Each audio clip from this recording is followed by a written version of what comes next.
السلام علیکم ورحمۃ اللہ وبرکاتہ نحمدہ ونصلی ونسلم علی رسولہ الکریم والصلاة والسلام علی سید الانبیاء المرسلین وعلی آلہ وصحبہ وبارک وسلم صلاۃ وسلام علیک یا رسول اللہ وعلی آلک واصحابک یا نور اللہ صلی اللہ علیہ وآلہ وصحبہ وبارک وسلم۔ قربانی کے متعلق جو کچھ اہم باتیں ہیں، سورہ حج میں اللہ رب العزت نے 37 آیت ہے جس میں یہ فرمایا ہے لَن يَنَالَ اللَّهَ لُحُومُهَا وَلَا دِمَاؤُهَا وَلَكِن يَنَالُهُ التَّقْوَىٰ مِنكُمْ۔ تمہارا گوشت اور تمہارا خون خدا کے یہاں نہیں پہنچتا، بلکہ تمہارا جو تقویٰ ہے، پرہیزگاری ہے، وہ خدا پروردگار عالم کی بارگاہ میں پہنچتا ہے۔ تو لہٰذا یہ ہے تمہارا گوشت ہو یا خون ہو، خدا کی بارگاہ میں نہیں پہنچتا ہے، بلکہ جو پہنچتا ہے وہ تقویٰ ہے، اخلاص سے نیت ہے، اچھی اور خوشی اور طلب ثواب کے لیے، خدا کی رضا کے لیے جو قربانی کرتے ہیں تو وہی پہنچتا ہے۔ تو ناظرین کرام، ہم کو گوشت اور خون کی وجہ سے قربانی نہیں کرنا چاہیے، بلکہ خدا کی رضا کے لیے اور خدا کی خوشنودی کے لیے قربانی کرنا چاہیے۔ قربانی جو تقرب ہے خدا کا قرب حاصل کرنے کے لیے ہے۔ لہٰذا کئی جانور ہیں جس میں قربانی دیا جاتا ہے، گائے ہے، بھینس ہے، بیل ہے، اور بکرا، بکری، مینڈا، دمبا، اور ایسے بہت سارے جو جانور ہیں جو شریعت نے جو حلال کیا ہے، جس کو ذبح کر سکتے ہیں۔ کتب فقہ میں اس کی فہرست ملتی ہے، آپ وہاں پر بھی اس کا مطالعہ بھی کر سکتے ہیں۔ لیکن جہاں پر قربانی کا دن جیسے ہی آتا ہے تو جس میں بہت سارے لوگ جو مسلم کو چھوڑ کر دیگر اور دوسرے لوگ جن کا تعلق اسلام سے نہیں ہوتا ہے، جو مذہب اسلام کو ٹارگٹ کرتے ہیں اور جس کو مذہب اسلام کی ہر ایک چیز پر ان کو نشانہ اور تنقید کرتے ہیں، تو بہت سارے ایسے اسلام کی چیزوں پہ انہوں نے ٹارگٹ بنایا ہے، اعتراضات بھی بیجا اعتراضات بھی کرتے ہیں۔ تو ان میں ایک قربانی بھی ہے جس میں یہ کہتے ہیں کہ جانور کو جب ذبح کرتے ہو تو تم جانور پر ظلم کرتے ہو، حالانکہ ایسا نہیں ہے۔ جانوروں کو ہم قربانی کے وقت میں، قربانی کے دن میں ذبح کرتے ہیں تو یہ جانوروں پہ ظلم کرنا نہیں ہے، بلکہ خدا کا جب حکم ہے، خدا کے حکم کے آگے ہم اپنے سر کو تسلیم کرتے ہیں اور خدا کے حکم ہی کے ذریعے سے اس کی قربانی کرتے ہیں۔ لہٰذا کہ جب قربانی کا جب دن آتا ہے تو جہاں پر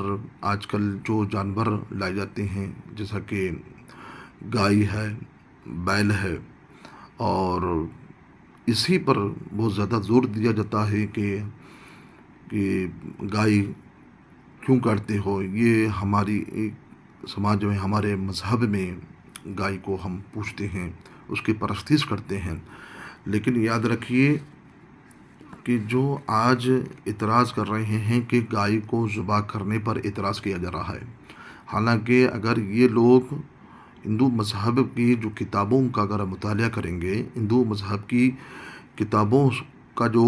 ریفرنس ہے، جس کے اندر بیل ہے، سانڈ ہے، گائے ہے، ان تمام جانوروں کو ذبح کرنے کا اور کاٹ کر کھانے کا اور گوشت نوش فرمانے کا بھی اس کے اندر ذکر ملتا ہے۔ تو اس کے اندر دیکھیے آپ، بہت سارے چیزیں ایسی ہے جس میں یہ کہیں کہ قدیم ہندو دھرم کی مذہبی کتابوں کے اندر جس میں گوشت خوری کا ذکر ملتا ہے، جسے انکار تو نہیں کیا جاتا، یہ حقیقت بات ہے۔ لہٰذا کہ کچھ ایسی مذہبی کتابیں ہیں جو ہندو دھرم کے اندر بڑی معتبر اور جو ان کے نزدیک ہے، یہ ہے جو اس کو قابل احترام بھی کرتے ہیں، تسلیم بھی کرتے ہیں۔ تو اس میں یہ ہے کہ جیسا کہ یہ کتاب ہے، اپشن ہے، برہمن گرنتھ ہے، دھرم شاستر ہے، اسمتی ہے، دھرم سوتر ہے، مہابھارت ہے، رامائن کے مطابق ہے، رامائن ہے، اور دھرم گرنتھ وید ہے، پران بھی ہے۔ یہ کتابوں کے اندر